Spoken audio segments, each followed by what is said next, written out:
While the market continues to deal with weakness, uncertainty, and plenty of skepticism, some of the underlying activity is moving in the opposite direction.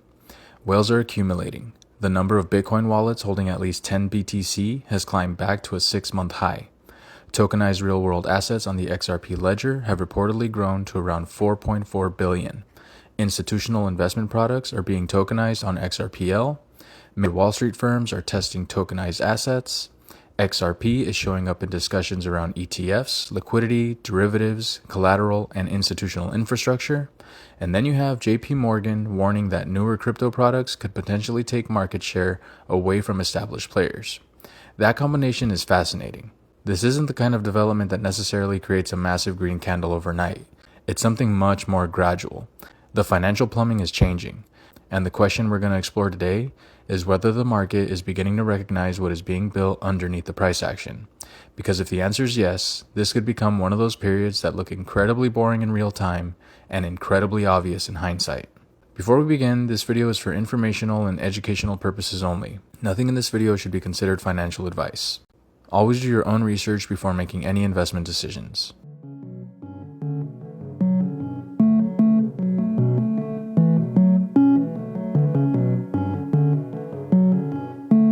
Welcome back to Ledger Pulse. Today we're looking at something I think is much bigger than any single headline.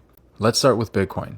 One of the posts highlighted in today's research comes from Santiment, which reported that the number of Bitcoin wallets holding at least 10 BTC has climbed back to a 6-month high. According to the data shared, there are now roughly 90 wallets holding at least 10 Bitcoin, with that group growing over the past several weeks. Now on its own, you might look at that and say, okay, so what? But that's actually the wrong way to look at on-chain accumulation. The interesting part isn't simply the number, it's the direction. When larger holders begin increasing their exposure while smaller holders are losing relative share, you're seeing a potential shift in ownership. And that's exactly what the Santiment post was pointing toward. The data showed that wallets holding at least 10 BTC had been increasing, with the post describing a net gain of several wallets over the previous 8 weeks. At the same time, smaller holders were losing some of their relative share. And while that doesn't guarantee that Bitcoin is about to rally or tell us where the bottom is, it does give us another piece of information about what different classes of market participants are doing. Think about it this way. Markets aren't just about price. They're also about ownership. If coins are gradually moving away from smaller holders toward larger holders, the distribution of supply is changing. And large holders generally have a very different approach to volatility than short-term retail traders. They can sit through drawdowns, they can accumulate during periods of uncertainty, and they don't necessarily need the market to immediately validate their decision. That's one reason why these on-chain trends can become interesting before the price chart looks exciting. The price may still be frustrating, sentiment may still be weak, but underneath that, ownership can begin changing. And that brings us to another point. The market doesn't necessarily need everyone to become bullish. It only needs enough capital to gradually become more comfortable owning the asset. That's a very different process from a retail-driven, speculative frenzy. And right now, we're seeing signs that larger holders may be becoming more active again. This leads into one of the more interesting ideas from the sentiment data. The post suggested that smaller holders are losing some market share while the largest wallets are gaining presence again. And I want to be careful here. This doesn't mean retail investors are gone, and it doesn't mean whales are automatically right. What it does suggest is that the balance between different groups is shifting. That's important because different market participants behave differently. A smaller holder might see a 10% drawdown and decide the market is broken. A large investor may see the same 10% decline as an opportunity to accumulate. And institutions can operate on an even longer timeline. They're not necessarily asking, where is Bitcoin going next Tuesday? They're asking, what role could this asset play over the next several years? That distinction becomes incredibly important when we start looking at the other stories in today's episode. Because while Bitcoin ownership is changing, the infrastructure around tokenized assets is also expanding. And that's where XRP starts entering the conversation in a much bigger way. One of the biggest XRP-related developments in today's material involves Aviva Investors. The post highlighted the tokenization of a share class of its USD liquidity fund on the XRP ledger. The fund is described as being designed for institutional investors, with the infrastructure involving Kamai, Ludico, and Ripple.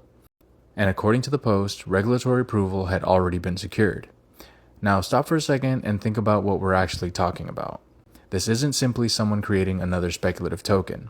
We're talking about a fund, a traditional financial product, and the idea is to represent that financial asset in tokenized form on blockchain infrastructure. That is a very different use case from what dominated crypto discussions several years ago. For a long time, blockchain was primarily discussed through the lens of Bitcoin and cryptocurrencies. Now, the conversation includes things like money market funds, treasury products, private credit, equities, bonds, funds, collateral, settlement, and liquidity. That's a completely different conversation.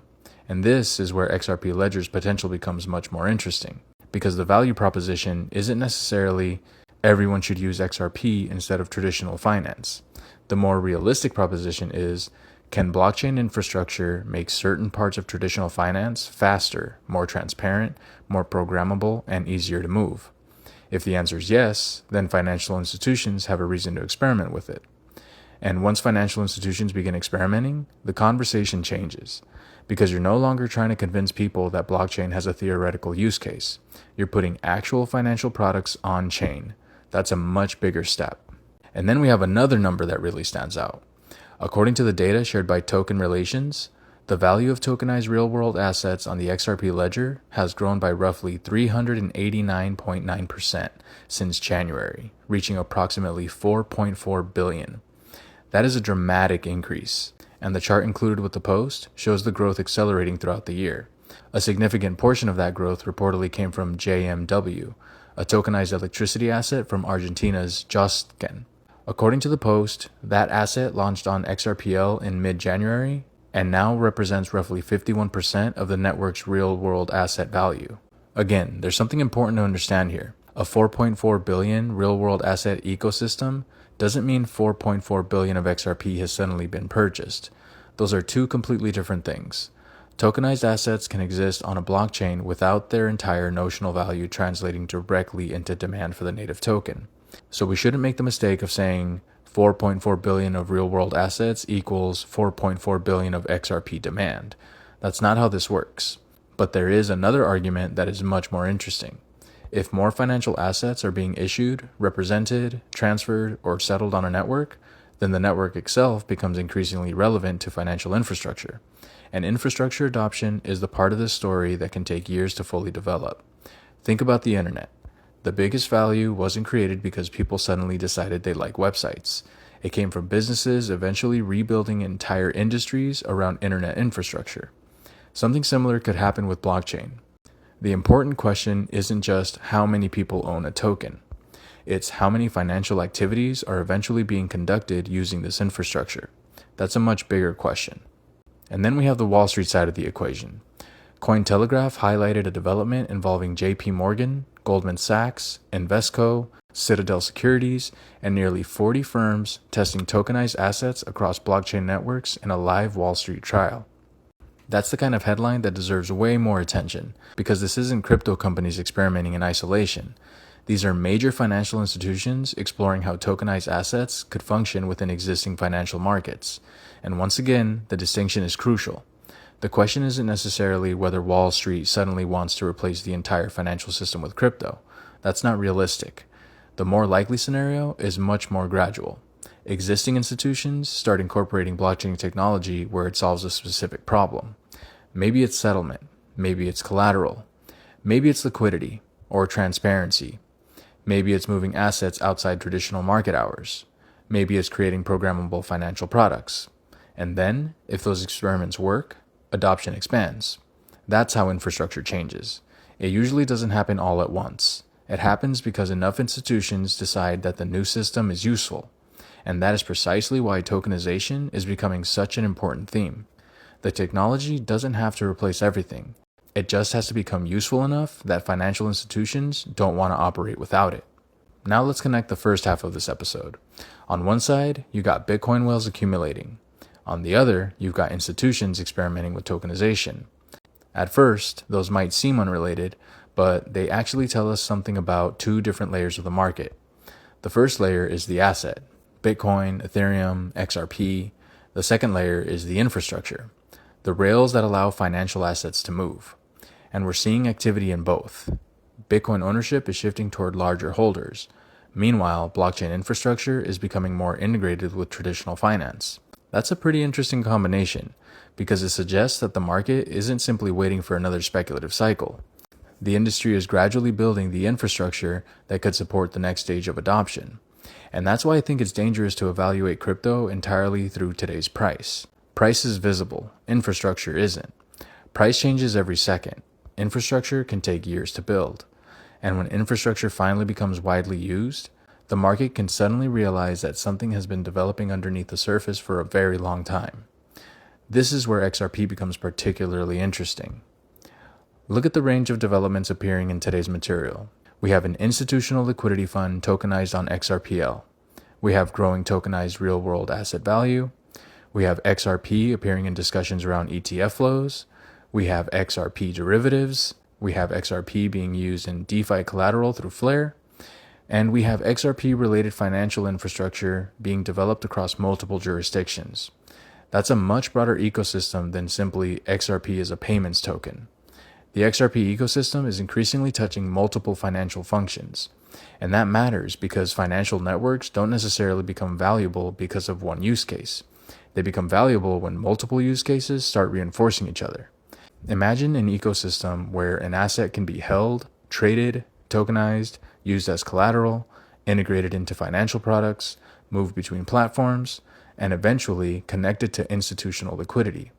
That's a very different ecosystem from a token that exists primarily as a speculative asset. And this is where the XRP story becomes more nuanced. The question isn't simply whether XRP gets adopted for one particular payment corridor. It's whether the broader ecosystem surrounding XRP and XRPL becomes part of a larger digital financial system. That is the bigger thesis. Bank XRP highlighted a warning from JP Morgan concerning hyperliquid.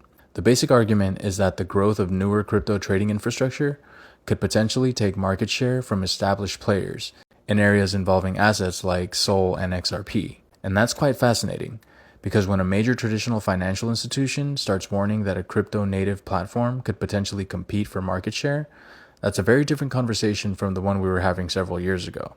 It means the competition is no longer theoretical. There are actual products and platforms being built that traditional financial institutions have to pay attention to. And look at what else is happening. XRP keeps appearing in these conversations. Not necessarily because XRP is being singled out as the only winner, but because XRP is becoming increasingly connected to the broader financial infrastructure conversation. ETF products, derivatives, tokenization, DeFi, institutional funds, collateral, settlement. These are different pieces of the same puzzle. And that is why I think the most interesting XRP story right now isn't necessarily one headline. It's the accumulation of many smaller developments. And then we get to another development that I think gets overlooked. CoinDesk highlighted that XRP holders can now borrow RLUSD against their XRP positions through Flare's wrapped XRP infrastructure, with XRP accepted as collateral on Morpho Blue. Now this is where things get particularly interesting, because collateral is one of the foundational concepts of finance. You have an asset, that asset has value. You use it to secure a loan. And now, blockchain-based systems are increasingly allowing crypto assets to participate in these financial relationships programmatically. The significance isn't that someone can borrow against XRP. We've seen borrowing and lending in crypto for years. The interesting part is the growing integration between different layers of the ecosystem. XRP, Flare, RLUSD, Morpho, DeFi, collateral, liquidity. These systems are beginning to interact, and that's exactly how ecosystems become more useful. One application creates liquidity, another creates lending, another creates collateral markets, another creates tokenized assets, another creates trading infrastructure. Eventually, the user doesn't care which individual component is doing what. They simply see a financial system that works. That's the destination blockchain developers are ultimately trying to reach. Now let's move outside the United States. ChartNerd highlighted plans involving the Moscow Exchange and XRP, including an XRP price index and ruble-settled XRP futures for qualified institutional investors. According to the Post, the proposed products were expected to operate under regulatory oversight from the Bank of Russia. Whether you're bullish or bearish on XRP, Developments like this are worth watching because they demonstrate something broader. Digital assets aren't confined to one financial jurisdiction. Different countries are experimenting with different ways of integrating crypto into their own financial systems. And that creates a global competition around digital financial infrastructure. The United States is working on crypto legislation. European institutions are building digital asset frameworks. Asian financial centers are experimenting with tokenization. Emerging markets are exploring blockchain-based settlement and asset issuance. And now we're seeing more traditional exchanges and financial institutions investigate crypto-linked products. The eventual winner may not simply be the blockchain with the loudest community. It could be the infrastructure that financial institutions find easiest to integrate. That's a very different kind of competition. Here's something else that deserves attention. Bank XRP highlighted comments from Flare's founder suggesting that the crypto bear market could ultimately be beneficial for expansion. That might sound strange. Why would a bear market be good for crypto? Because bear markets tend to eliminate distractions. When prices are rising 100% in a few months, everyone wants to launch another token. Everyone wants attention. Everyone wants speculation. But when the market slows down, the projects that continue building have a much better opportunity to focus on the infrastructure. That's where we get things like lending, collateral, tokenization, interoperability, institutional integration, stablecoins, and settlement. In other words, the boring stuff. And the boring stuff is often what becomes incredibly valuable later. That's why some of the developments we're looking at today are happening while the market isn't necessarily euphoric. Builders don't necessarily need Bitcoin to be at an all-time high to develop infrastructure. Institutions don't need retail mania to test tokenization. And financial firms don't need everyone to be bullish on crypto before experimenting with blockchain. That separation between price and development is one of the most important themes in this episode. Now let's zoom out. What happens when you combine everything we've covered?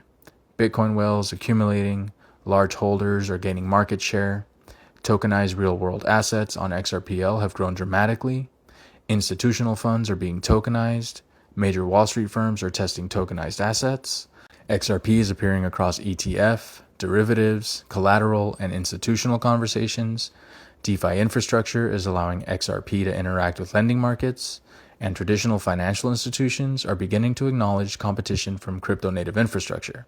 This doesn't mean prices go straight up from here. That's not the message. You can have excellent infrastructure development while prices fall. You can have institutional adoption while retail investors are frustrated. You can have long-term growth while the short-term market remains extremely volatile. But what these developments can do is change the foundation underneath the market. And eventually, that foundation can become more important than the headlines. This is where I think the next major crypto cycle could be fundamentally different from the previous ones. Previous cycles were heavily driven by narratives.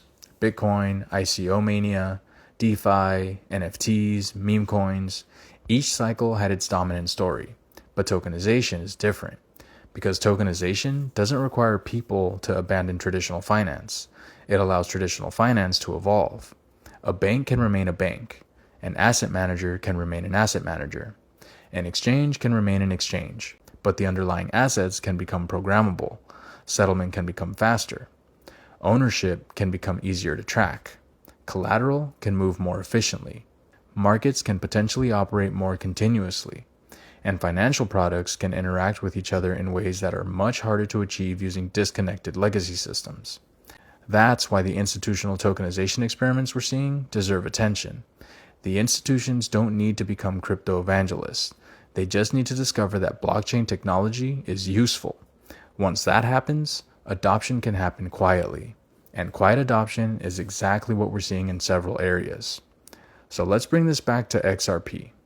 There are two completely different ways to look at XRP. The first is the short-term trader's perspective. What's the price? Where is resistance? Where is support? Is volume increasing? Are whales buying? Is the market about to break out? Those questions matter, but there's another perspective. What role could XRP play if digital financial infrastructure expands? That's where things become much more interesting, because XRP is no longer appearing in just one narrative. It's appearing across multiple layers. It's part of the XRP ledger. It's connected to tokenized asset activity. It's appearing in institutional product discussions. It's being used within DeFi infrastructure. It's becoming part of conversations around collateral and liquidity. And Ripple's broader ecosystem continues pushing into institutional finance.